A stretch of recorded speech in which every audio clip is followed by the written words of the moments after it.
अस्सलाम वालेकुम स्टूडेंट्स, दुरूद पाक पढ़ लें। उसके बाद हम अपना आज का लेक्चर स्टार्ट करते हैं।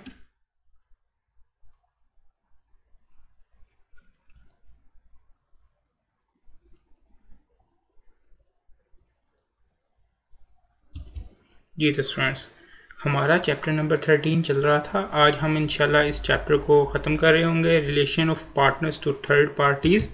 आज का जो हमारा टॉपिक रहता है वो है minor admitted to the benefits of partnership. इसको हम तफसील से डिस्कस करेंगे और इसके हम कुछ क्वेश्चंस देख रहे होंगे। एक स्टूडेंट का मुझे मैसेज आया था, वो कह रहा था कि मुझे काफ़ी ज़्यादा जो प्रॉब्लम फेस आती है, फेस में करता हूँ, और वो प्रॉब्लम ये है कि आप जब लेक्चर पढ़ा रहे होते हैं, मैं आपका लेक्चर जब सुन रहा होता हूँ, तब मेरे जहन में क्वेश्चंस आते हैं, कुछ सवालात आते हैं। तो जैसे ही वो लेक्चर कंप्लीट होता है तो सवालात मैं भूल जाता हूँ कौन से सवालात करने हैं, जिसकी वजह से मुझे कुछ सवालात उनमें से याद रहते हैं, कुछ नहीं रहते।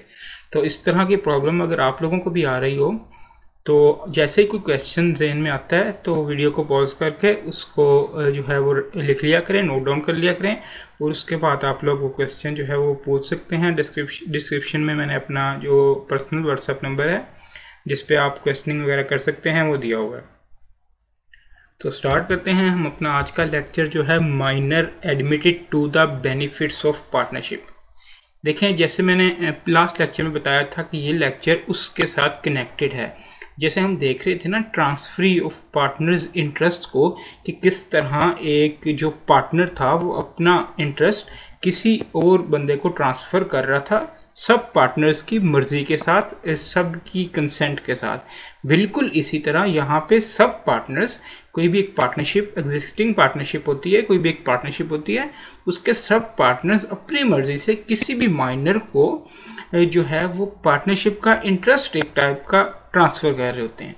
देखें, माइनर के लिए स्पेशल बात क्यों राइज हुई, क्योंकि माइनर जो होता है उसके साथ कोई कॉन्ट्रैक्ट नहीं किया जा सकता, उसके साथ कॉन्ट्रैक्ट एग्रीमेंट वॉइड है। ये बात हम चैप्टर 2 से करते हुए आ रहे हैं, कॉन्ट्रैक्ट एक्ट 1872 से करते हुए आ रहे हैं, जिसकी वजह से अब अगर फॉर एग्जांपल किसी पार्टनर की डेथ हो चुकी है, किसी पार्टनर की डेथ हो चुकी है, अब उसका बेटा है, छोटा बेटा है, तो अब उससे ये तो नहीं ना कहा जा सकता कि आपके साथ कोई पार्टनरशिप एग्रीमेंट नहीं है तो आप भूखे मरो, कोई मसला नहीं, कोई भी इस तरह का इशू ही नहीं है हमारे साथ, बिल्कुल भी, हम आपको कुछ भी नहीं दे सकते।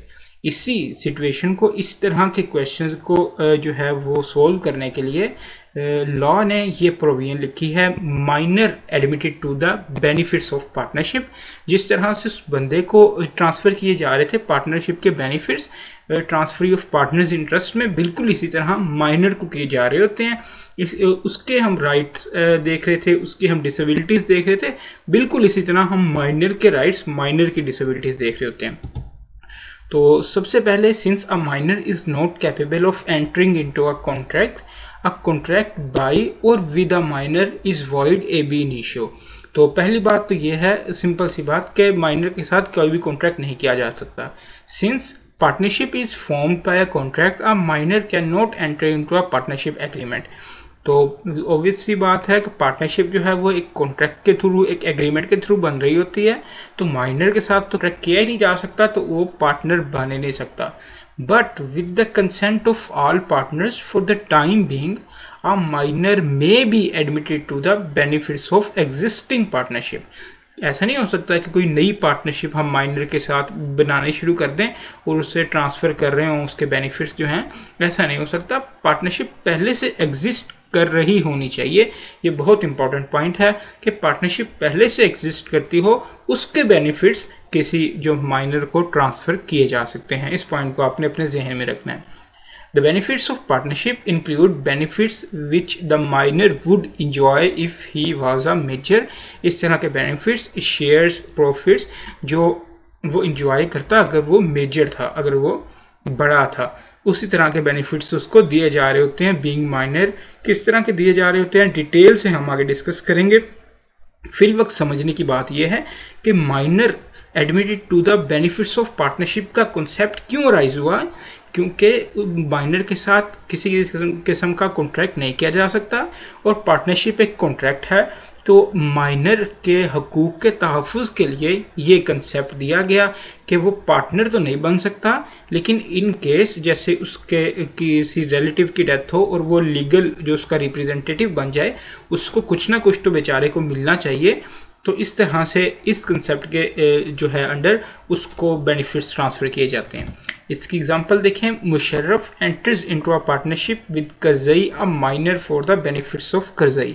मुशर्रफ ने क्या किया, पार्टनरशिप कर रहा है करजई के साथ जो कि एक माइनर है, और उसे कह रहा है कि आप मेरे पार्टनर ना बनो, आप बेनिफिट्स मैं आपको दूंगा पार्टनरशिप के, लेकिन वो पार्टनरशिप अब शुरू करने लगा। ऐसा नहीं हो सकता, मैंने आपको पहले बताया एग्जिस्टिंग पार्टनरशिप होनी चाहिए, पार्टनरशिप पहले से एग्जिस्ट कर रही हो उसके बेनिफिट्स ट्रांसफ़र किए जा सकते हैं। तो ये तो पार्टनरशिप ही इनवैलिड हो गई। There must be a partnership in existence between before a minor can merit to its benefits. Partnership पहले से एग्जिस्ट करती हो तब जो माइनर है उसको ट्रांसफ़र किए जा सकते हैं बेनिफिट्स। ये जो है ये एक डेफिनेशन कह लें जो बिल्कुल सिंपल सी है, ट्रांसफर ऑफ पार्टनर्स इंटरेस्ट जैसी है, सेम टू सेम। अब हम माइनर की बात करते हैं। पहले हम बात करेंगे position of minor before attaining majority, यानी जब माइनर को जो है वो बेनिफिट्स दिए गए हैं तब वो माइनर है ना, लेकिन वो मेजर भी हो जाएगा। ये तो नहीं है वो पूरी ज़िंदगी माइनर रहेगा। 15 साल का है तो 3 साल बाद, अगर 21 साल वाली एज है तो 6 साल बाद वो कभी ना कभी मेजर हो जाएगा। तो हम 2 तरीक़ों से माइनर के इस बेनिफिट्स को डिस्कस करेंगे। पहला तरीका होगा कि जब वो माइनर है, मेजर नहीं हुआ, बड़ा नहीं हुआ, अभी बच्चा है, तब उसकी पोजीशन क्या है फर्म के अंदर, और जब वो बड़ा हो चुका है, मेजर बन गया है, तब उसकी पोजीशन क्या है फर्म के अंदर। तो सबसे पहले हम बात करते हैं position of minor before attaining majority. तो ये बिल्कुल ट्रांसफर ऑफ पार्टनर्स इंटरेस्ट से मिलती जुलती चीज़ है, सिर्फ एक एडिशन है, एक चीज़ की एडिशन है।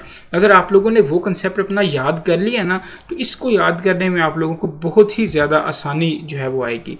उसमें ट्रांसफर ऑफ पार्टनर्स इंटरेस्ट में हमने देखा था कि उसके पास सिर्फ एक राइट मौजूद था, क्या कि उससे सिर्फ प्रॉफिट शेयर मिल रहा होगा तो वो चुप करके लेता रहे।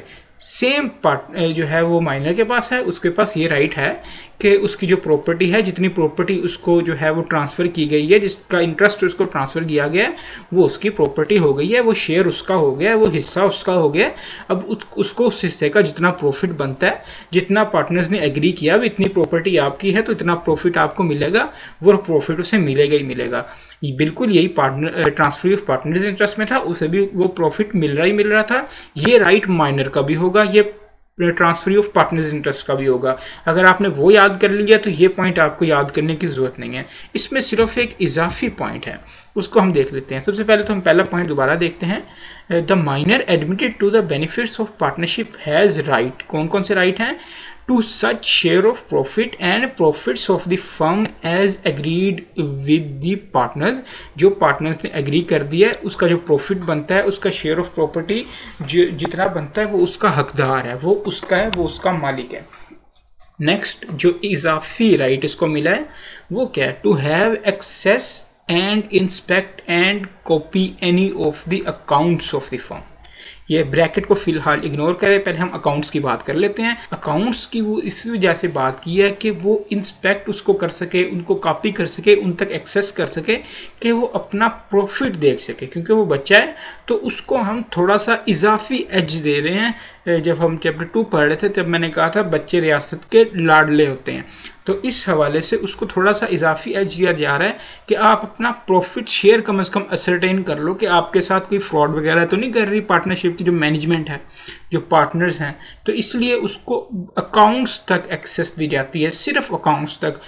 सारी बुक्स जो पढ़ी हुई हैं उसकी फर्म की, सीक्रेट बुक्स पढ़ी हुई हैं जिस पे सारी हिस्ट्री वगैरह सब कुछ लिखा हुआ है, मेमोरेंडम ऑफ एसोसिएशन वगैरह, वहाँ तक एक्सेस नहीं दी जाती, सिर्फ उसको अकाउंट्स तक एक्सेस दी जाती है, बुक्स तक एक्सेस नहीं दी जाती। मेन तफसील से ये कंसेप्ट तो आप ओबियसली अपनी अकाउंटिंग या रिपोर्टिंग में पढ़ रहे होंगे, अकाउंट्स और बुक्स ऑफ अकाउंट्स वाला।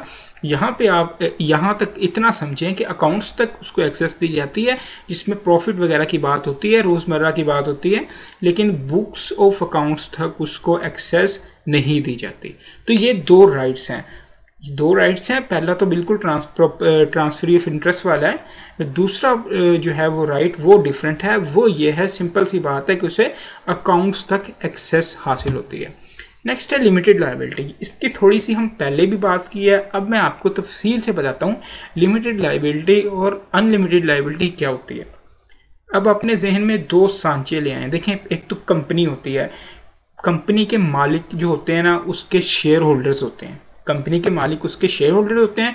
बिल्कुल इसी तरह जो हम पार्टनरशिप एक्ट 1932 में फर्म पढ़ते आ रहे हैं, पार्टनरशिप पढ़ते आ रहे हैं, उसके जो मालिक होते हैं वो पार्टनर्स होते हैं। लेकिन इन दोनों को डिफ्रेंशिएट किया गया है लाइबिलिटी के बेस पे भी। किस तरह से? देखें, एक कंपनी है, कंपनी के शेयर होल्डर्स हैं, कंपनी बैंकरप्ट हो गई, कंपनी बैंकरप्ट हो गई, लाइन लग गई लोगों की कंपनी से जिन लोगों ने पैसे लेने हैं, किसी ने 10 लाख लेने हैं, किसी ने 20 लाख लेने हैं, किसी ने 30 लाख लेने हैं, किसी ने 50 लाख रुपए लेने हैं, बहुत सारे पैसे लेने हैं, उनकी लाइन लग गई। अब कंपनी के जो एसेट्स हैं उनकी वैल्यू की गई, वो निकली 10 लाख रुपए, 50 लाख रुपए। कर्जा लोगों ने 1 करोड़ रुपए लेना कंपनी से। अब क्या किया, वो 50 लाख रुपए थे ना, सारे कर्जदारों में बांट दिए गए। अब जिसका जितना जितना हिस्सा मिल गया, जिसको उसको मिल गया, जिसको नहीं मिला उसको नहीं मिला, यहाँ तक बात खत्म। जो शेयर होल्डर्स हैं, कंपनी के ओनर्स हैं, उनकी पर्सनल जो प्रॉपर्टीज़ हैं उन पे कोई किसी किस्म की लाइबिलिटी नहीं आएगी। उनका हिस्सा कितना था, उनकी लाइबिलिटी कितनी थी, जितना उन्होंने कंपनी में शेयर खरीदा हुआ था, कंपनी में इन्वेस्टमेंट की हुई थी, कंपनी में पैसे दे के शेयर खरीदा था ना, जितने पैसे उन्होंने कंपनी में लगाए हुए थे वो पैसे दे के शेयर खरीदा हुआ था, उनके सिर्फ वो पैसे गए, उनके सिर्फ वो पैसे गए बस। वो कंपनी जो थी उसका अलहदा लीगल स्टेटस था, कंपनी का अलहदा लीगल स्टेटस था। कंपनी खुद एक आर्टिफिशियल पर्सन थी। ये इस कंपनी के बारे में कंप्लीट तो आप कंपनी लॉ में पढ़ेंगे, लेकिन कंपनी जो थी वो आर्टिफिशियल पर्सन थी। जितना कर्जा था वो कंपनी पे था, शेयर होल्डर इससे अलहदा थे। इसको कहते हैं शेयर होल्डर्स की लाइबिलिटी लिमिटेड थी। कितनी लिमिटेड थी? उतनी जितना उनका कंपनी में शेयर था, उनकी लाइबिलिटी, उनका कर्जा सिर्फ वही था। उनका शेयर जो था वो कंपनी में था, कंपनी पूरी बिक गई, उनका जो शेयर था वो गया, वो सारा उनको लॉस हो चुका है। पार्टनरशिप के केस में आ जाएं, पार्टनरशिप के केस में ऐसा नहीं होता। बिल्कुल वही सिचुएशन इमेजिन करें, पार्टनरशिप बिजनेस है, बैंकरप्ट हो गया, बैंकरप्ट हो गया वो बिजनेस। अब अदालत ने क्या हुक्म दिया, इस पार्टनरशिप के पास जितने एसेट्स हैं, इनका वेयर हाउस है, इनकी मशीनरी है, सबको बेचो।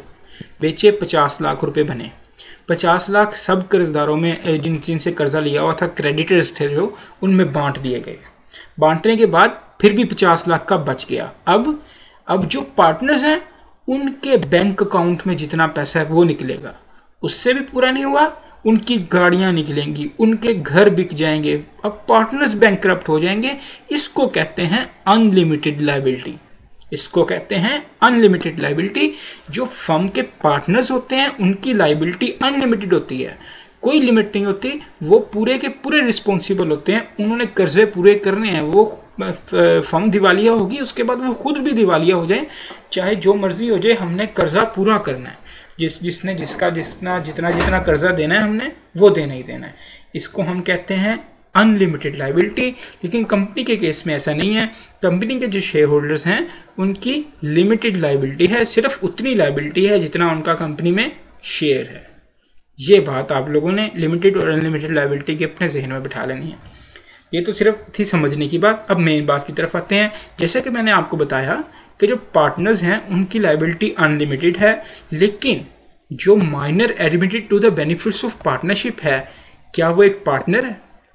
देखें, जब हम चैप्टर नंबर 11 पढ़ रहे थे ना, वहाँ पे एक जो है वो पैराग्राफ था जिसमें कुछ ऐसे लोगों के नाम लिखे हुए थे जो पार्टनर, जिनको शेयर ऑफ प्रॉफिट जाता है लेकिन वो फर्म के पार्टनर नहीं है। लैंडर ऑफ मनी था, सर्वेंट्स थे, वगैरह वगैरह लिखे हुए थे। उनमें एक नाम था minor admitted to the benefits of partnership. वो हम बात कर रहे हैं।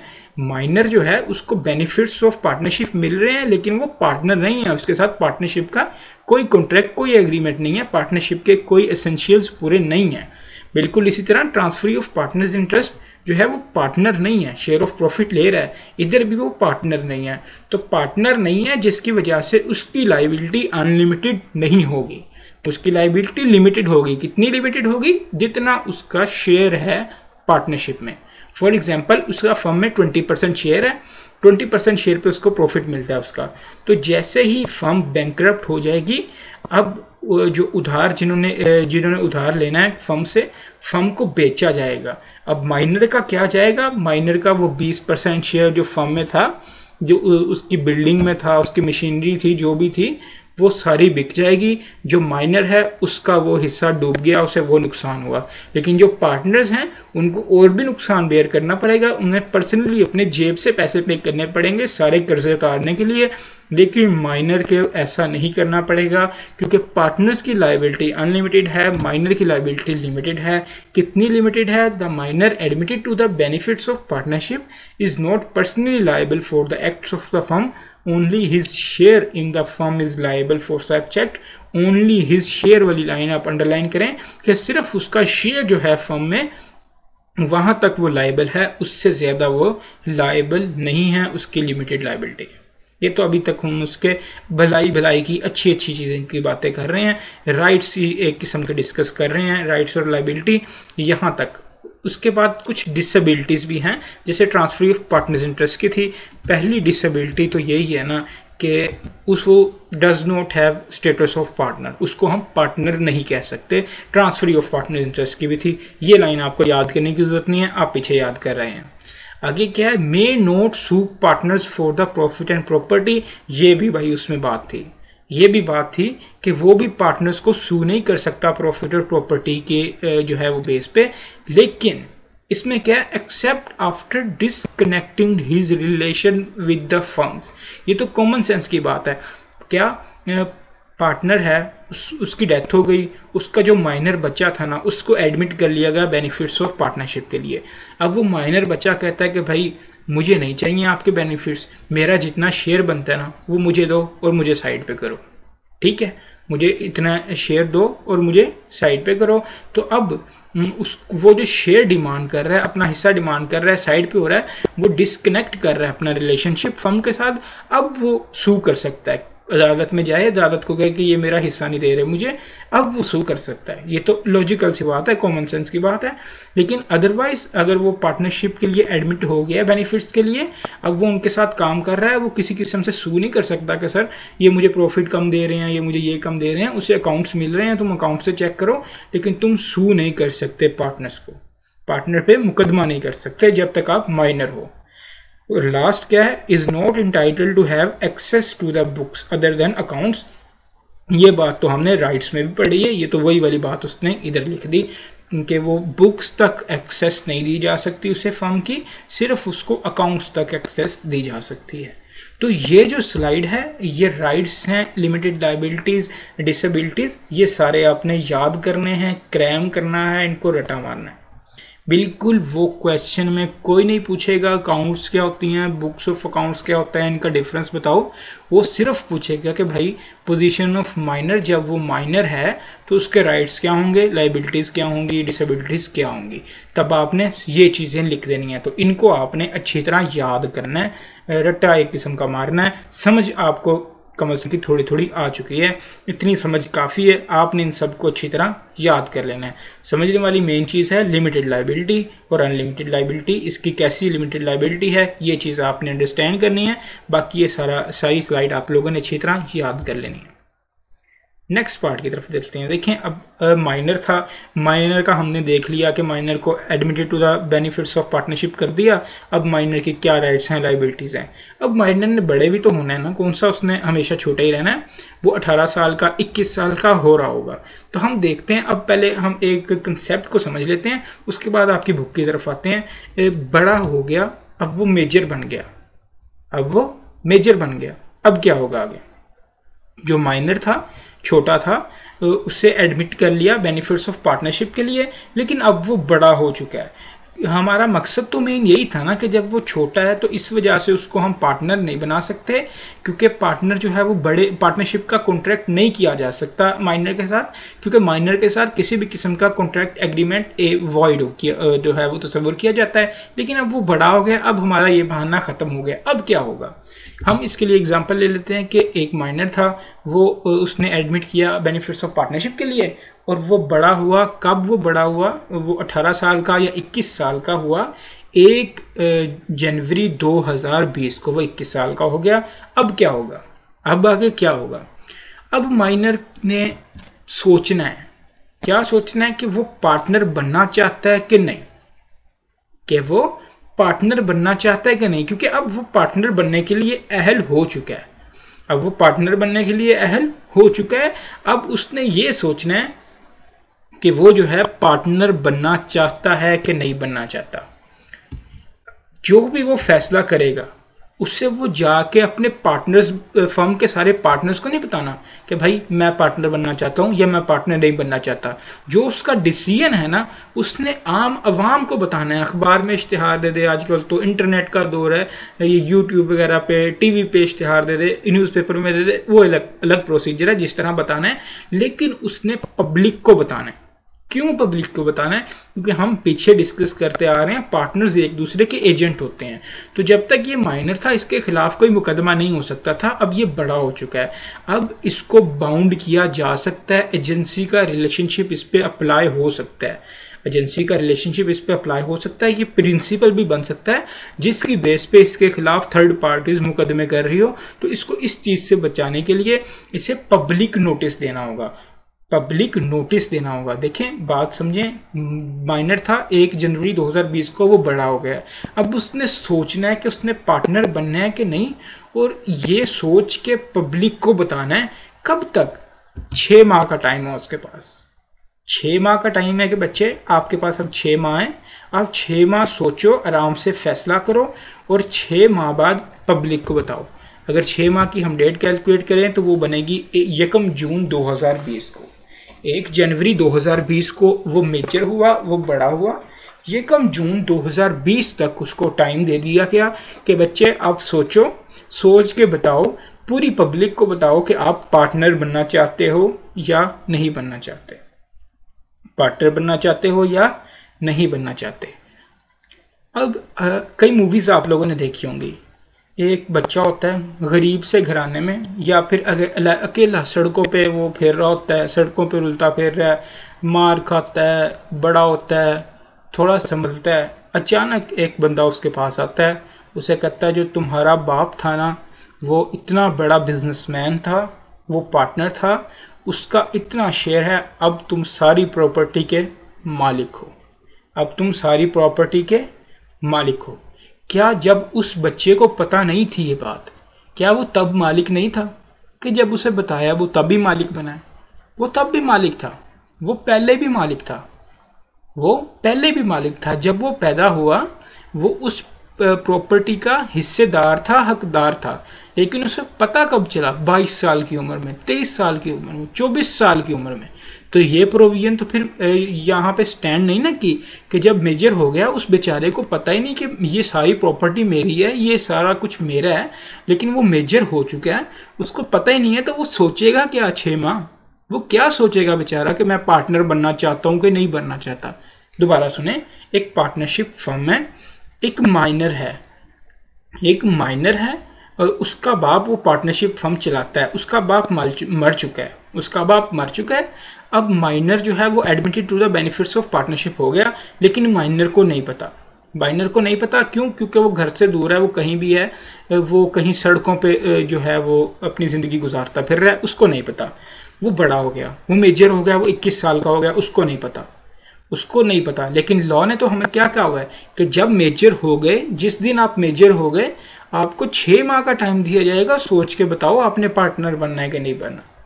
अब उस बेचारे को पता ही नहीं कि मैं मेजर हो चुका हूँ, मेरे पास कोई इतनी प्रॉपर्टी भी है, इतनी जो है वो सब कुछ, इतना सब कुछ है भी। तो लॉ एक और प्रोविजन इस केस में ले आता है, वो कहता है came to know about admission of benefits of partnership. जब जैसे ही जो माइनर है उसको पता चला कि मैं बेनिफिट्स ऑफ पार्टनरशिप के एडमिट हो चुका हूँ बेनिफिट्स ऑफ पार्टनरशिप पे। फॉर एग्जाम्पल उसे 1 फेब 2020 को पता चला, वो मेजर हुआ था 1 जनवरी 2020 को, लेकिन उसे पता चला कि ये सारी मेरी प्रॉपर्टी है, ये पार्टनरशिप में इतना स्टेक मेरा है, ये हिस्सा मेरा है। उसे मेजर होने के 1 माह बाद पता चला। इसका इस सारी प्रोविजन पे क्या इफेक्ट होगा? पब्लिक नोटिस तब भी उसने देना था, पब्लिक नोटिस अब भी उसने देना है। टाइम उसके पास तब भी 6 माह था, टाइम उसके पास अब भी 6 माह है। तो बदला क्या है? बदली की ये सिचुएशन है। लेटर ऑफ लॉ क्या कहता है? इन केस 6 माह का जो पीरियड है वो कब कैलकुलेट करना शुरू करेंगे हम? जब वो मेजर हुआ, जब वो बड़ा हुआ, जब वो एज ऑफ मेजोरिटी को आया, या जब उसको पता चला कि मैं एडमिट हो गया हूं बेनिफिट्स ऑफ पार्टनरशिप के लिए। इन दोनों इवेंट्स में से जो भी इवेंट बाद में हुआ उस इवेंट से हमने 6 मंथ कैलकुलेट करना स्टार्ट करने हैं। दोबारा से ये सारा सिनेरियो देखें। एक बच्चा था, मेजर था, 1 जनवरी 2020 को वो मेजर हुआ। अब उसने लॉ कहता है आपने डिसाइड करना है कि आपने पार्टनर बनना है या नहीं बनना। ये आपने डिसाइड करना है। आपके पास 6 माह है, आपने ये डिसाइड करना है कि आपने पार्टनर बनना है कि नहीं बनना। आप पहले माइनर थे, आप मेजर हो चुके हो। अब मेजर हो चुके हो, अब आपने डिसाइड करना है ये 6 माह कब से काउंट होंगे? या तो उस दिन से जब आप मेजर बने, या तो उस दिन से जब आपको पता चला कि ये सारी प्रॉपर्टी, ये सारी पार्टनरशिप का जो स्टेक है, इसके बेनिफिट्स के आप एडमिट हो चुके हो। इन दोनों इवेंट्स में से जो इवेंट लेट हुआ, चाहे आप बाद में मेजर बने और आपको पहले से पता था कि ये सारी प्रॉपर्टी मेरी है, और आप बाद में मेजर हुए, तो डेट कब से लेंगे? मेजोरिटी से।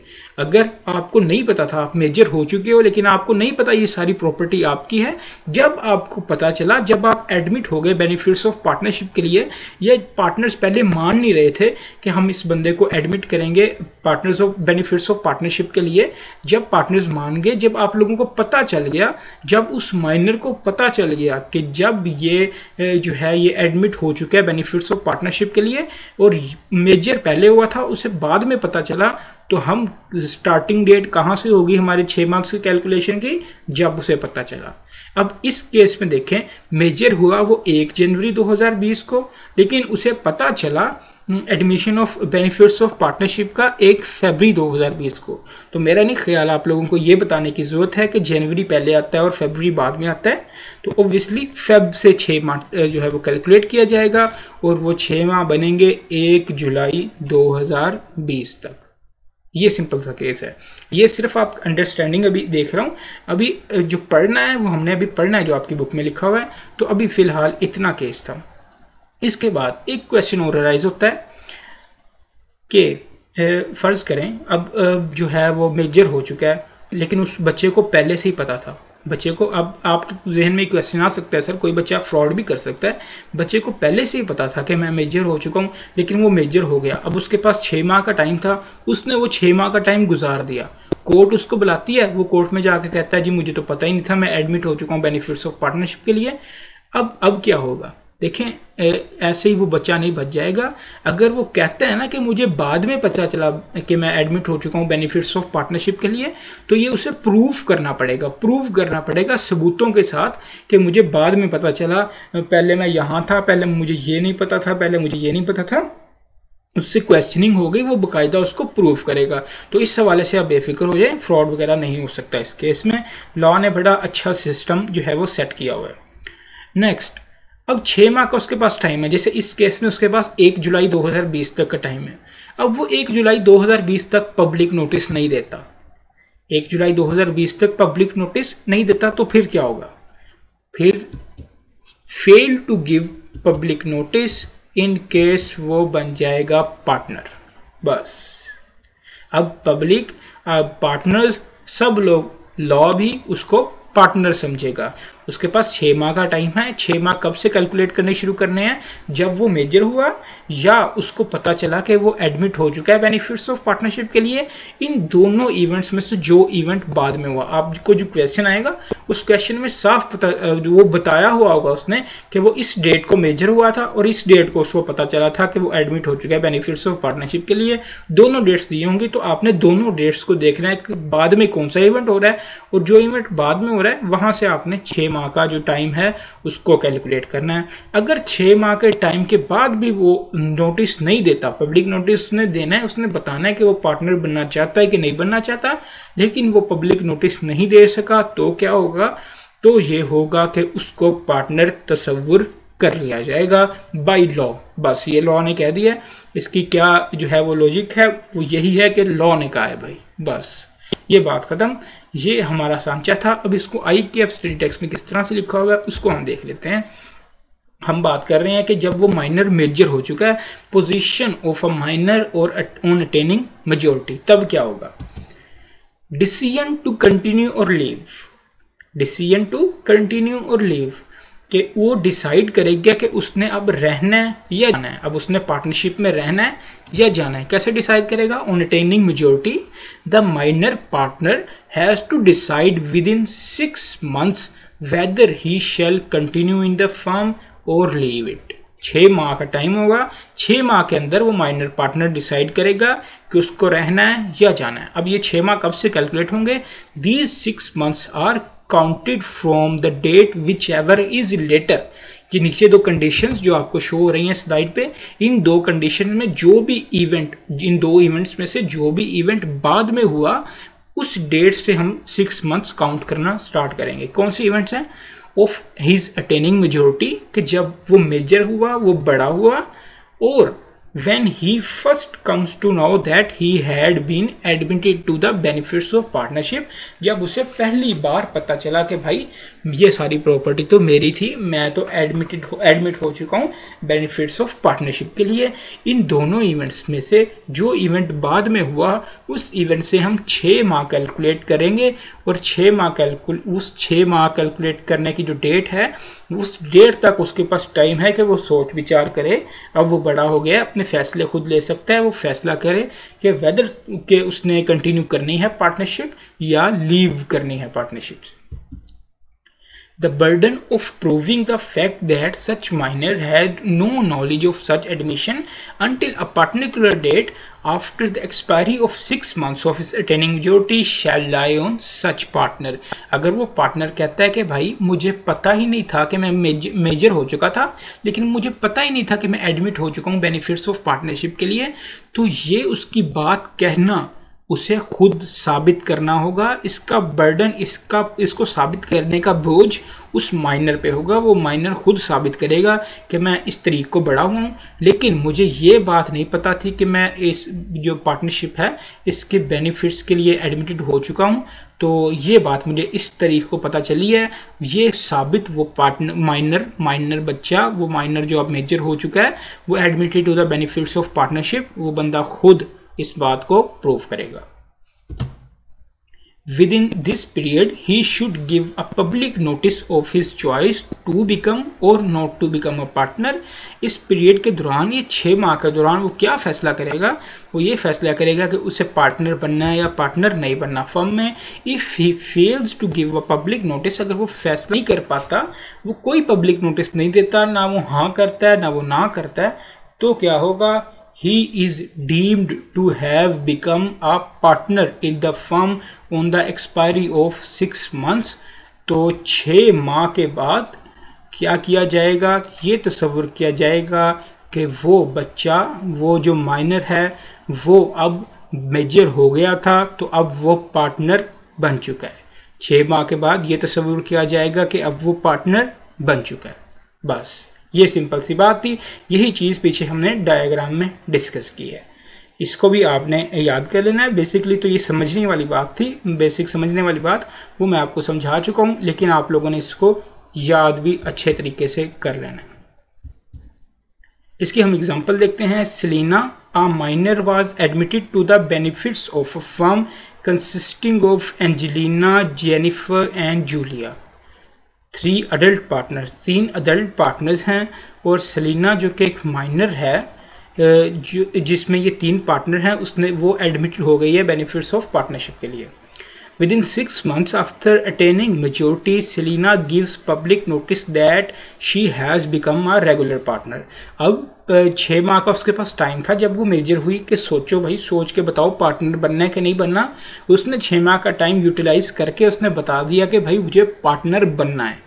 But Julia and Jennifer refuse to take her, लेकिन जूलिया और जेनिफर जो पहले से पार्टनर हैं उन्होंने कहा हम नहीं बनाते इसको पार्टनर। वो कौन होती है भाई कहने वाली?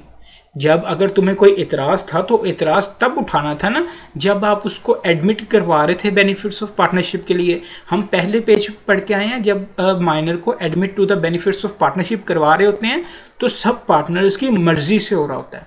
तो अगर किसी को ऑब्जेक्शन होता है तो वो तब बताए। उसके बाद हमने कहीं पे नहीं पढ़ा कि बीच में भी कोई पार्टनर जो है वो रिफ्यूज़ कर सकता है। अब बात उनके हाथ से निकल गई, अब वो मान चुके हैं admit to benefits of partnership के लिए। Their refusal is not justified. Selina becomes a full fledge partner and she has elected to become a partner within 6 months of her attaining majority. तो वो 6 माह थे जो वो उसके फैसला करने का टाइम था। लॉ ने उसको हक दिया, उसने फैसला किया और बता दिया कि भाई मैं पार्टनर बनूंगी। And other partners can not refuse to take her as a partner. तो दूसरे पार्टनर जो हैं ऐसा रिफ्यूज़ल नहीं कर सकते क्योंकि हमने लॉ में ऐसी कोई बात पढ़ी ही नहीं है। जो हमने लॉ में नहीं पढ़ी बस वो फिर नहीं हो सकता। जो चीज़ लॉ में पढ़ ली है सिर्फ वही चीज़ होगी। यहाँ पे इमोशंस या अपनी तरफ से फैसले वाली जो है वो कंसेप्ट नहीं है। आपने प्रोविजंस पढ़नी है, प्रोविजंस याद करनी है और उन्हीं प्रोविजंस को अप्लाई करना है, अपनी तरफ से कुछ नहीं करना। एक और क्वेश्चन देखते हैं। ABC partners of a firm admitted D a minor to the benefits of the firm. ठीक है भाई, ABC 3 पार्टनर थे, एक D छोटा बच्चा, उन्होंने उसको एडमिट कर लिया बेनिफिट्स ऑफ पार्टनरशिप के लिए। D attend majority on 6 March 2007। D कब मेजर हुआ? 6 मार्च 2007 को। तो यहाँ से अगर हम डेट कैलकुलेट करें उसके पास कब तक का टाइम है? 6 मार्च 2007 से 6 मार्च 2000 जो है 6 अप्रैल, मई, जून, जुलाई, अगस्त, सितंबर। 6 सितंबर या 5 सितंबर 2007 तक का उसके पास टाइम है कि बताए वो पार्टनर बनना चाहता है कि नहीं। आगे क्या कहता है? He became aware of the fact that he has admitted to the benefits of the firm on 16th August 2007। 6 मार्च 2007 को उसे पता चला था, वो मेजर हुआ था, लेकिन 16 अगस्त 2007 को उसे पता चला कि वो admitted to the benefits of partnership हो गया। तो हम इन दोनों में से कौन सी डेट लेंगे कैलकुलेट करने के लिए? पीरियड कैलकुलेट करने के लिए कौन सी डेट लेंगे? जो लेटर है, बाद में है। तो हम सब जानते हैं अगस्त मार्च के बाद आता है, मार्च के बाद अप्रैल आता है, मई आता है, जून आता है, जुलाई आता है, फिर उसके बाद अगस्त आता है। तो अगस्त जो है वो बाद में आता है, इस वजह से हम 16 अगस्त 2007 से कैलकुलेट करना शुरू करेंगे वो 6 मंथ। आगे क्या कहता है? Being undecided about the situation he preferred to wait for some time before announcing a decision about joining the firm. उसने कुछ और इंतज़ार किया कि भाई मैं थोड़ा और इंतज़ार करता हूँ, अभी ज्वाइनिंग फर्म का ऐलान नहीं करता। On 27 Feb 2008 the firm suffered heavy losses due an unforeseen event। 27 Feb को क्या हुआ 2008 को कि फर्म को बहुत बड़ा नुकसान हो गया। अब वो 16 अगस्त को उसको पता चला था, तो 16 अगस्त से 6 माह उसके पास कब तक थे? सितंबर, अक्टूबर, नवंबर, दिसंबर, जनवरी, फरवरी, उसके पास 16 फरवरी तक टाइम था कि उसे बताना चाहिए था। उसने 16 फेब तक अगर नहीं बताया तो हम क्या कंसीडर करेंगे? उसने पब्लिक नोटिस नहीं दिया 6 माह के अंदर अंदर, तो हम क्या कंसीडर करेंगे? वो पार्टनर बन चुका है। और अब जितना भी लॉस हुआ है, जो कुछ भी हुआ है, उस सब के लिए वो रिस्पॉन्सिबल होगा। इस सब के लिए वो बंदा रिस्पॉन्सिबल होगा। A, B and C informed D that on account of such loss his capital in the firm has been reduced by 40%. Discuss rights and liabilities of D in above case। अब उसे A, B और C ने बताया कि भाई आपका जो share है वो 40% रह चुका है, आपको इतना नुकसान हो चुका है, तो अब राइट्स एंड लाइबिलिटीज बताएं डी की। इस सिचुएशन में D becomes a partner in the firm after 6 months of the date on which he became aware of the fact that he was entitled to the benefits in the firm. यही बात हमने की कि भाई उसके पास 6 माह तक का टाइम था, जो कि 16 Feb 2008 तक था, कि उसने बताना था कि मैं पार्टनर बन गया हूं या नहीं बना। उसने नहीं बताया तो हम कंसीडर करेंगे वो पार्टनर बन गया। Therefore, he shall be liable to share the loss of the firm incurred thereafter। तो उसके बाद, उसके पार्टनर बनने के बाद जितना भी नुकसान हुआ वो बेयर करना पड़ेगा। His failure to announce his decision will have no bearing on the situation। कि उसका फेलियर जो है वो डिसीजन उसने अनाउंस नहीं किया तो इसका सिचुएशन पे कोई इफेक्ट नहीं होगा। उसको जो है वो लॉस तो बेयर करना ही पड़ेगा, क्योंकि उसकी लायबिलिटी एक तो लिमिटेड है उस शेयर के लिहाज से जो उसका फर्म के अंदर है, तो वो लॉसेस के लिए लायबल बिल्कुल होगा। ये सिंपल सी बात है, ये बिल्कुल ही सिंपल सी बात उसने की थी। एग्जाम्पल में लिमिटेड लाइबिलिटी वाला मेन कंसेप्ट उसने यहाँ पे टेस्ट किया है कि भाई लाइबल तो वो होगा ना, उसका जितना भी जो है वो लॉस है, जितना भी उसका पार्ट है बिजनेस में, उस हद तक वो लाइबल है। उसकी लाइबिलिटी उस हद तक लिमिटेड है, उसे पर्सनली लाइबल नहीं किया जा सकता। तो चाहे वो पार्टनर ना भी बनता, फिलहाल वो पार्टनर बन चुका है, उसने 6 माह बाद नोटिस नहीं दिया तो वो पार्टनर तो बन चुका है। लेकिन अगर वो पार्टनर ना भी बनता तब भी सिचुएशन कोई डिफरेंट नहीं होनी थी, क्योंकि उसका हिस्सा जो फर्म में है वो तो लाइबल है ही है किसी भी लॉस के लिए, वो पर्सनली लाइबल नहीं है, उसकी लाइबिलिटी लिमिटेड है। लिमिटेड लाइबिलिटी का यही मतलब है। ये एग्जाम्पल थी हमारी। नेक्स्ट कंसेप्ट हमारा है elected to become a partner. अब जो पार्टनर है, अब उसके पास 6 महीने का टाइम था, 6 मंथ का। अब उसने 6 माह में फैसला किया, 6 माह में, कि मैं पार्टनर बन जाता हूँ, कि मैं पार्टनर बन जाता हूँ। Such minor who decided to become partner shall be. अब उसके क्या राइट्स लाइबिलिटीज होंगे? Personally liable to third parties for all acts of the firm done since he was admitted to the benefits of partnership। उस दिन जब वो admit हुआ था बेनिफिट्स ऑफ पार्टनरशिप के लिए, उस दिन के बाद से लेके हमेशा हमेशा तक के लिए, जब तक वो पार्टनर है, वो अब पर्सनली लायबल हो जाएगा। उसकी लायबिलिटी क्या हो जाएगी? अनलिमिटेड हो जाएगी। पहले उसकी लायबिलिटी क्या थी? लिमिटेड थी, वो माइनर था, सिर्फ उसकी उतनी लायबिलिटी थी जितना उसका उसमें फर्म में शेयर था। अब उसकी लायबिलिटी क्या हो जाएगी? अनलिमिटेड हो जाएगी, क्योंकि वो पार्टनर बन गया।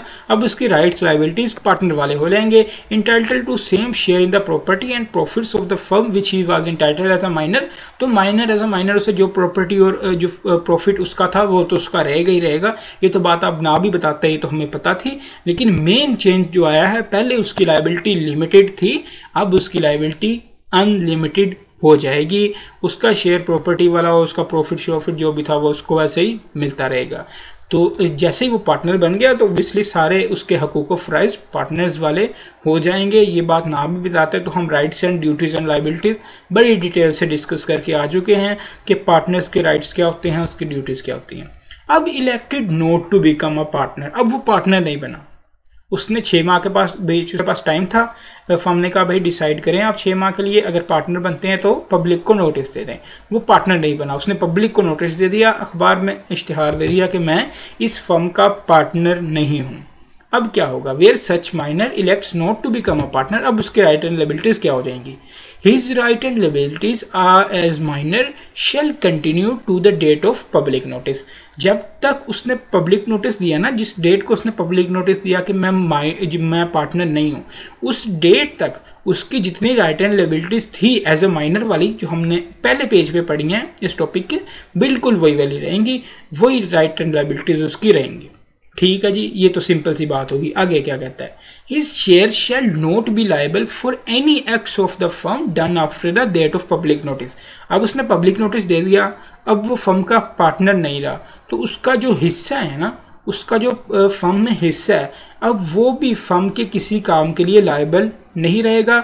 वो हिस्सा पार्टनर्स निकाल के उस बच्चे को अलहदा दे दें। वो जो बच्चा बड़ा हो चुका है अब उसको अलहदा दे दे। इसके लिए अगर वो नहीं देते तो वो मुकदमा भी कर सकता है। He has right to sue the partners for his share of the property and profits in the firm.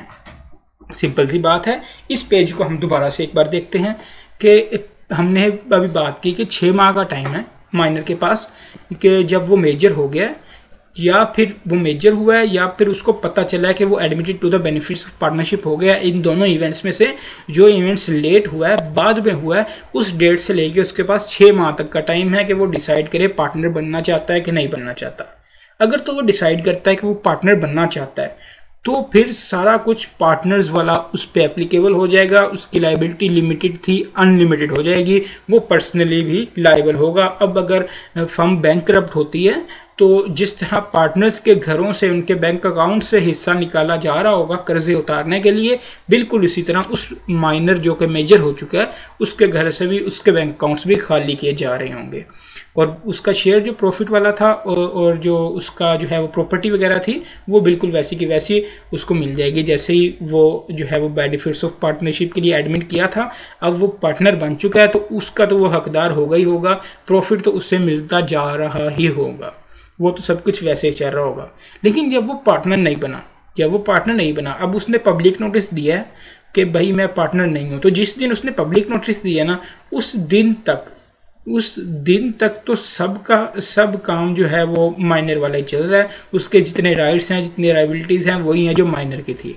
उस दिन के बाद जितना उसका शेयर था ना, 20% सपोज करें शेयर था उसका फर्म के अंदर, अब वो सारा हिस्सा पार्टनर्स के लिए एक किस्म का कर्जा बन चुका है। वो पार्टनर्स को उसका सारा हिस्सा उसको देना है, आज दें कल दें, उसके साथ कॉन्ट्रैक्ट करें कि भाई जैसे ही फॉर्म हम ख़त्म करेंगे आपका हिस्सा देंगे, फिलहाल आप शेयर लेते रहो या फिर इंटरेस्ट लेते रहो, ये एक अलग डिस्कशन है। लेकिन अब वो एक किस्म का उनके लिए कर्जा बन चुका है, उसने इस बच्चे को देना है। अगर वो नहीं देते, कोई चालाकी वगैरह करने की कोशिश करते हैं, तो ये जो अब बड़ा हो चुका है इसके पास राइट है कि उनको सू करे, उन पर मुकदमा करे कि भाई ये मुझे हिस्सा नहीं दे रहे, या फिर उससे कॉन्ट्रैक्ट कर लेते हैं कि हम आपको प्रॉफिट दिया करेंगे फर्म में, तो आप हमसे ऐसे ना करो, आप हमें जो हमसे हिस्सा ना लो, आपका हिस्सा भी हमारी फर्म में पड़ा रहेगा, आपको प्रॉफिट भी मिलता रहेगा, तो जैसे हम फर्म छोड़ेंगे आपको हिस्सा भी मिल जाएगा, तो आपको फ़ायदा होगा। इस तरह का कॉन्ट्रैक्ट कर ले, उसके बाद उसको प्रॉफिट ना दें तो फिर भी वो बच्चा कोर्ट में जाके उन्हें सू कर सकता है कि ये मुझे प्रॉफिट नहीं दे रहे। तो ये सिंपल सी बात है। दोनों पहलू हमने देख लिए कि अगर वो पार्टनर बनने के लिए राज़ी होता है तब क्या होगा, अगर वो पार्टनर नहीं बनता तो तब क्या होगा। देखिए, अगर पार्टनर बनने के लिए राज़ी होता है ना तो उसकी लिमिटेड लायबिलिटी तब से अराइज नहीं होगी कि जब से वो राज़ी हुआ है कि मैं पार्टनर बन गया हूँ। उसकी लिमिटेड लायबिलिटी उस दिन से अराइज होगी जिस दिन वो admitted to the benefits of partnership था। ये पॉइंट अपने जहन में रखिएगा, इस पॉइंट को बल्कि अंडरलाइन करें आप। ये पर्सनली लायबल वाला जो पॉइंट है ना आपकी जो है ये सेकंड जो है वो डॉट है, ऊपर से देखें, एक तो पहला पैराग्राफ है इलेक्टेड टू बिकम पार्टनर, उसके नीचे वाली लाइन सच माइनर से शुरू हो रही है, उससे नीचे वाली लाइन शुरू हो रही है पर्सनली लायबल से। पर्सनली लायबल की आखिरी लाइन जो है ना, आखिरी phrase, he was admitted to the benefits of partnership. Since he was admitted to the benefits of partnership, इसको अच्छी तरह से हाईलाइट करें कि वो जब भी आप इसको याद करेंगे तो इस बात को स्पेशली जहन में रखना है। जब वो पर्सनली लायबल होगा तो वो कब से लायबल होगा, उस दिन से जब वो admitted to the benefits of partnership हुआ, ना कि उस दिन से जिस दिन उसने पब्लिक को बताया कि मैं पार्टनर बन गया हूँ। ये बात आपकी जहन में रखने वाली बात है। यहाँ से आपको ज़्यादा सिनेरियो आ रहे होंगे, लेकिन ये भी पूछ सकता है, ये भी इस तरह से भी पूछ सकता है। तो ये सारा आपका ज़्यादा पार्ट ना आज क्रैमिंग वाला है, याद करने वाला है, इसको याद आपने अच्छे से करना है। तो यहाँ तक एक बार पढ़ लें, उसके बाद हम क्वेश्चन डिस्कस करते हैं। सिर्फ कंसेप्ट देख लें, याद अभी ना करें, उसके बाद क्वेश्चन की तरफ आते हैं। यहाँ पे वीडियो को पॉज कर दें। जी स्टूडेंट्स, क्वेश्चन पहला देखते हैं। ऑटम 2017 प्रैक्टिस क्वेश्चन नंबर भी 17 और 5 मार्क्स का क्वेश्चन है। अच्छा क्वेश्चन होना चाहिए यकीनन। इसको हम देखते हैं। Waseem Ahmed and Salman are partners in a firm. Salman died in a plane crash. बहुत ही बुरा हुआ। 3 पार्टनर्स थे, वसीम, अहमद और सलमान। उनमें से एक पार्टनर सलमान मर चुका है। Waseem and Ahmed agreed to admit Salman minor son Numan to the benefits of partnership. अब उसका बेटा है, छोटा बेटा है, माइनर है, तो उसको उन्होंने एडमिट कर लिया बेनिफिट्स ऑफ पार्टनरशिप के लिए। दोनों पार्टनर्स ने राजी हो गए। नुमान अटेंड मेजोरिटी ऑन 6 जून 2016। 6 जून 2016 को वो मेजर हो गया। He became aware of the fact that he has been admitted to the benefits of partnership on 16 जुलाई 2016, लेकिन उसे पता 16 जुलाई को चला कि वो admitted to the benefits of partnership हो गया। तो अब 6 माह का पीरियड जो उसके पास है सोचने के लिए, वो कब से कैलकुलेट होगा, कब से कैलकुलेट होगा, जो इवेंट बाद में हुआ। तो जाहिर सी बात है जुलाई जून के बाद ही आता है, तो 16 जुलाई से वो पीरियड कैलकुलेट होगा, जो कि बनेगा गालिबन 16 जनवरी या 15 जनवरी तक, 15 जनवरी 2017 तक बनेगा। उसके पास 6 माह का टाइम था 15 जनवरी 2017 तक कि वो डिसाइड करे कि वो पार्टनर बनना चाहता है कि नहीं बनना चाहता। Being undecided about joining the firm as a partner, उसने अभी तक डिसाइड नहीं किया। He preferred to wait for some time, उसने कहा कि मैं थोड़ा और इंतज़ार करता हूँ, आखिरी वक्त पे डिसाइड करूँगा।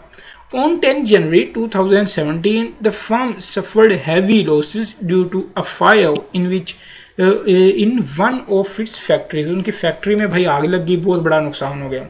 Wasim and Ahmed informed Numan that on account of this, his entire capital has been wiped out and he is required to contribute 100,000 to enable the firm to settle its liabilities. अब उसने नुमान को क्या बताया, उस बच्चे को क्या बताया कि भाई बाकी पार्टनर से बताया बहुत बड़ा नुकसान हो चुका है, आपका जितना हिस्सा था, जितना कैपिटल था, वो तो गया ही है, लाख रुपया और निकालो ताकि फर्म की कर्जे उतारे जा सके। Under the provisions of partnership act 1932 analyse the above situation. अच्छा जी, whether Numan would be regarded as partner in the firm, also state his liabilities toward the losses if any। पहली बात, जब तक उसने पब्लिक नोटिस देने के लिए उसके पास टाइम कितना था, उसके पास डिसाइड करने के लिए कब तक टाइम था कि उसने पार्टनर बनना है कि नहीं बनना, वो था 15 जनवरी 2017 तक या 16 जनवरी 2017 तक कह लें। 15 जनवरी 2017 तक उसके पास टाइम था, 16 जनवरी को वो टाइम ख़त्म हो जाना था। तो 15 जनवरी में भी अभी 5 दिन रहते हैं। अगर 5 दिन और गुजर गए होते, ये 10 जनवरी का वाक़या है कि जब फर्म को इतना बड़ा नुकसान हुआ है, अगर 5 दिन और गुजर गए होते तो हम कहते हैं कि भाई उसने नोटिस नहीं दिया तो वो पार्टनर बन गया है। लेकिन अभी उसके पास 5 दिन की मोहलत है, तो अभी तक वो पार्टनर नहीं है, वो माइनर ही है, admit to the benefits of partnership. पहली बात, जब वो माइनर है तो उसकी लाइबिलिटी लिमिटेड है, सिर्फ उतनी ही लाइबिलिटी है जितना उसका फर्म में शेयर है। अब नुकसान हुआ है तो उसका जो फर्म में शेयर था, उसका जो नुकसान हुआ है वो तो हुआ ही हुआ है, लेकिन उसको ये जो 1 लाख रुपए मांग रहे हैं कि भाई पर्सनली दो, तो वो पर्सनली बिल्कुल भी लायबल नहीं है। उसकी लाइबिलिटी लिमिटेड लाइबिलिटी है, वो पर्सनली लाइबल नहीं है, उससे 1 लाख रुपए नहीं मांगे जा सकते। ये सिंपल सी सिचुएशन है, ये सिंपल सी बात है जो आंसर है। देखते हैं जी, Numan would only be considered as partner in the firm when either he gives public notice of becoming a partner at any time within 6 months of later of the following dates: the date of attaining majority, the date of his obtaining knowledge that he had been admitted to the benefits of partnership। ये तो उसने provision of law लिख दी जो हमने पढ़ी है कि भाई 6 माह का टाइम होगा उसके पास, नुमान के पास 6 माह का टाइम था। 6 माह का टाइम कब से, जब से वो मेजर हुआ या जब उसे पता चला कि वो admitted to the benefits of partnership हो चुका है। इन दोनों इवेंट्स में से जो इवेंट लेट हुआ उसके पास तब तक का टाइम था कि वो फैसला करता उसने जो है वो पार्टनर बनना या नहीं बनना।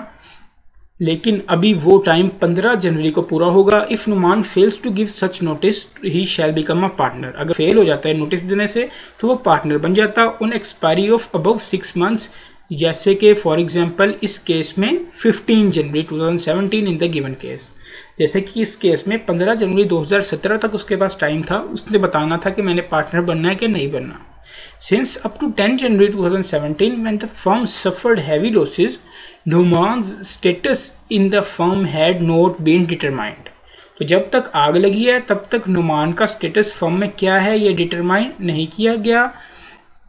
वेदर ही इज और he is not a partner in the firm, ये नहीं पता कि वो पार्टनर है कि नहीं, वो उसने डिसाइड नहीं किया था। उसके पास 5 दिन और थे, वो डिसाइड करता आराम से, उसके पास टाइम था। Numan would not be liable to pay additional 100,000 and would only be liable up to the extent of his share in the firm. जितना उसका फर्म में शेयर था उतना वो लाइबल है, वो 1 लाख का लाइबल नहीं है, वो पर्सनली लाइबल नहीं है, अपनी जेब से कोई पैसा नहीं देगा।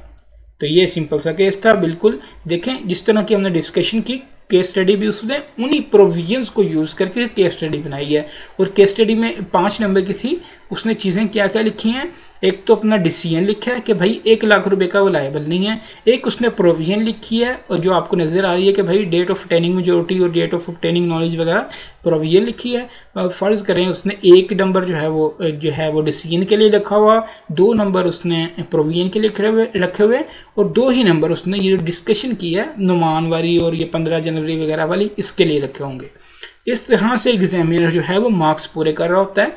आपको डेटा कंप्लीट लिखना होता है, प्रोविजन आपने लिखनी है, डिसीजन आपने लिखना है, जो है वो आपने डिस्कशन केस की करनी है, आगे पीछे कर दें डजेंट मैटर, पहले आप एक्सप्लेनेशन कर दें, बाद में प्रोविजन लिख दें, एंड में जो है वो रिजल्ट लिख दें। आप स्टार्ट रिजल्ट से करें, एंड में प्रोविजन कर दें, दरमियान में आप डिस्कशन ऑफ केस कर दें, जो मर्जी करें, जैसे मर्जी करें, स्टेप्स आगे पीछे करें, लेकिन लिखें, कंप्लीट होनी तीनों चीज़ें चाहिए। नेक्स्ट क्वेश्चन की तरफ मूव करते हैं। प्रैक्टिस क्वेश्चन नंबर 16 है आपका, ऑटम 2014 में पूछा गया था, ये भी 5 मार्क्स के लिए पूछा गया था। Rustam, Mahmood and Wali are partners in a firm. Wali wants to admit his 16 years old son Ragib as a new partner. अब 3 पार्टनर्स हैं, उनमें से एक पार्टनर अपने छोटे बच्चे को admitted to the benefits of partnership बनाना चाहता है। Under the provisions of partnership act 1932 can Ragib be admitted to the benefits of the partnership business. तो बिल्कुल हो सकता है अगर सब पार्टनर मान जाएं तो। और क्या बताना जी आपको, state rights, liabilities and limitation of Ragib if he is admitted to the benefits of partnership. तो ये सिंपल सी बात उसने पूछी है, ना कोई केस स्टडी है, जो पीछे आपकी बुक में लिखा हुआ है राइट्स, लाइबिलिटीज वगैरह वो सारा कुछ बता देना था और आपको इसके 5 मार्क्स मिल जाने से। इसलिए मैंने आपको कहा ये सारा कुछ आपने क्रैम भी करके रखना है, यहाँ से मोस्टली वो क्रैमिंग भी पूछ रहा होता है। नेक्स्ट क्वेश्चन की बात करते हैं। प्रैक्टिस क्वेश्चन नंबर 18 है आपके, ऑटम 2019 में एक क्वेश्चन आया था 4 मार्क्स के लिए। क्या क्वेश्चन था, Masoom, Rahul and Naila are partners in a trading firm. ये 3 पार्टनर्स हैं ट्रेडिंग फर्म में। In 2016 they borrowed 500,000 from Ishtiaq for purchasing a shop in Multan. तो 2016 में उन्होंने 5 लाख रुपए उधार लिए एक बंदे से, मुश्ताक से, इश्तियाक से, जो मुल्तान में एक दुकान खरीदने के लिए। The loan was agreed to be repaid in 2 years time. तो उसने कहा भाई 2 साल के अंदर अंदर हम पैसे आपको वापस कर देंगे। However, due to financial crisis, the loan could not be repaid in time. For the purpose of settling the loan, Ishtiaq has offered Naila to admit his 17-year-old son Munir to the partnership business. ये loan जो था ये वो repay नहीं कर पा रहे थे, तो इनकी फाइनेंशियल कंडीशन देख के जो क्रेडिटर था उसने फ़ायदा उठाने की कोशिश की। उसने कहा भाई जो मेरा बेटा है ना 17 साल का, इसको admitted to the benefits of partnership कर लो आप लोग। Under the provision of partnership act 1932 discuss whether Munir can be admitted to the partnership business, state Munir's rights and liabilities if he is so admitted. खोदा पहाड़ निकला चूहा। इतना बड़ा केस स्टडी बनाने की आप लोगों को ज़रूरत क्या थी कि अगर आपने पूछना रट्टा ही था। रट्टा मेन क्या पूछा है, उसके राइट्स और लाइबिलिटीज़, जो admitted to the benefits of partnership हो गया। और एडमिटेड किस तरह से होगा, सब पार्टनर्स मान जाएंगे, वो जो ऊपर छोटा सा पैराग्राफ हमने पढ़ा वो लिख देना है। आप लोगों को 4 मार्क्स इसके मिल जाने से। सिंपल सा क्वेश्चन था। Munir's rights and liabilities if he so admitted to the benefits of partnership. कोई भी इसमें ज़्यादा जो है वो कम्प्लेक्स बात नहीं पूछी, इतना बड़ा सिनेरियो बना दिया। आखिर में अगर रट्टा ही पूछना था थोड़ा छोटा कर देते, बच्चों का टाइम ज़ाया किया जिन्होंने जो है वो ऑटम 19 में पेपर दिया था। नेक्स्ट क्वेश्चन की तरफ हम मूव करते हैं बगैर इस पे टाइम ज़ाया किए। ऑटम 2020 में 4 मार्क्स के लिए क्वेश्चन आया, इसको देखते हैं। देखिए अभी तक जितने क्वेश्चन देखे सब मिलते जुलते हैं, मतलब इस टॉपिक में से क्वेश्चन आएगा इसी तरह का। वो मोस्टली आपसे रट्टा ही पूछ रहा होगा कि सारा कुछ बता दें, इधर से कान पकड़ रहा होगा, उधर से पकड़ रहा होगा, आपको इधर से घुमा रहा होगा, उधर से घुमा रहा होगा, आखिर पे एक ही पॉइंट पे आएगा कि माइनर की राइट्स एंड लाइबिलिटीज बता दें। इस क्वेश्चन में देखते हैं, Saeed, Mona and Burhan are engage in a partnership business on 26 March 2019 they admitted Laila on her 17th birthday to the benefits of partnership. क्या किया उन्होंने, 26 मार्च 2019 को इन पार्टनर्स ने लैला की जो है वो बर्थडे पे, उसकी 17वीं सालगिरह पे उसको एडमिट कर लिया बेनिफिट्स ऑफ पार्टनरशिप के लिए। वो बच्ची है अभी। लैला इज़ मोनाज नाइसी। लैला जो है वो मोना की भतीजी है। On 20 April 2020, Leila became aware of her admittance to the benefits of partnership. 20 अप्रैल 2020 पे उसे पता चल गया कि वो बेनिफिट्स ऑफ पार्टनरशिप की एडमिट हो चुकी है। तो वो मेजर कब हुई ये बात तो उसने लिखी नहीं, तो बहुत हम ज़्यादा परेशान हो गए। तो उसने उसकी बर्थडे बताई तो हुई है, तो हम वहाँ से कैलकुलेट नहीं कर सकते। 26 मार्च 2019 को वो 17 साल की हुई थी, उसकी 17th बर्थडे थी। तो ओब्वियसली 26 मार्च 2020 को वो 18 साल की मेजर हो गई 26 मार्च 2020 को। लेकिन उसे पता कब चला? बाद में पता चला 20 अप्रैल 2020 को कि वो admitted to the benefits of partnership हो चुकी है। तो हम कैलकुलेट करेंगे 20 अप्रैल 2020 से 6 मंथ का time.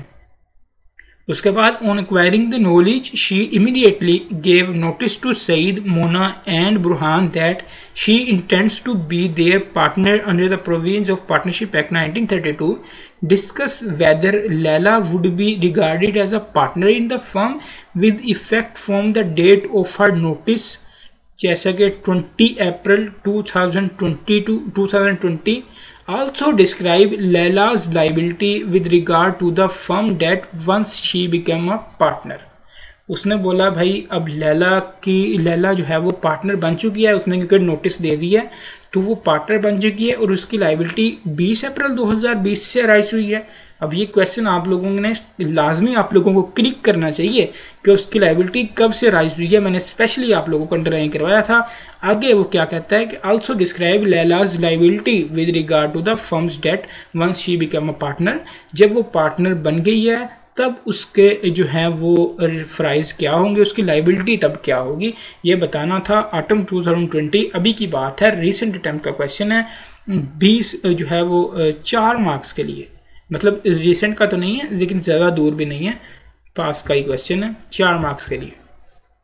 By giving notice of her willingness to be a partner in the firm to the existing partners, Laila would not become a partner in the firm.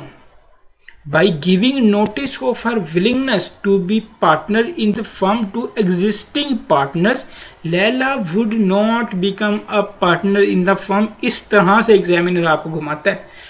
अपना जहन खुला रखना है, अपने जो है वो हवास अपने एक खुले रखनी है, आपने जो आंखें खुली रखनी है और ध्यान से पढ़ना है। उसने क्वेश्चन में कहीं भी नहीं कहा कि उसने पब्लिक नोटिस दिया है। हमने क्या पढ़ा था? पब्लिक नोटिस देना है जब उसने पार्टनर बनना है, तो पब्लिक नोटिस देना है। पार्टनर्स को बताना ये ज़रूरी नहीं है, पब्लिक नोटिस देना ज़रूरी है। और जब वो पब्लिक नोटिस देगी वो पार्टनर तब बनेगी।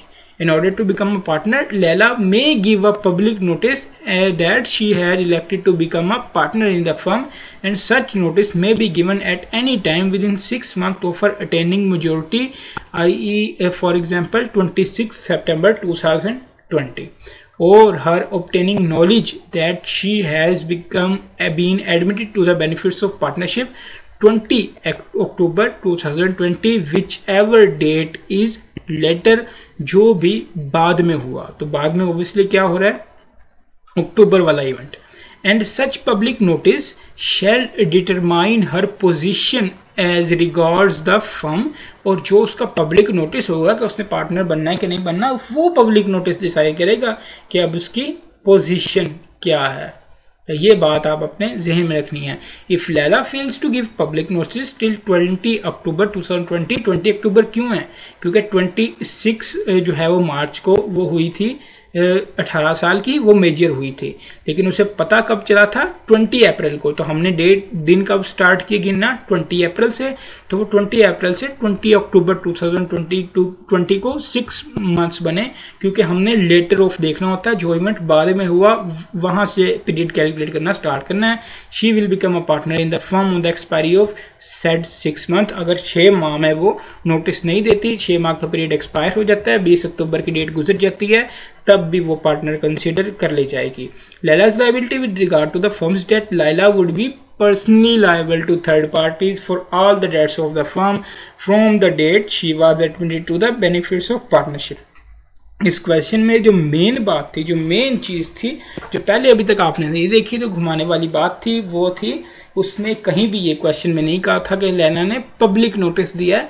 उसने इन्फॉर्म किया था, उसने नोटिस दिया था किसको? एग्जिस्टिंग पार्टनर्स को। पब्लिक नोटिस देना लाजमी होता है, बाकी सब चीज़ें तो वही थी जो हम पिछले क्वेश्चन में करते आए हैं। तो ये था आपका हमारा आज का लेक्चर।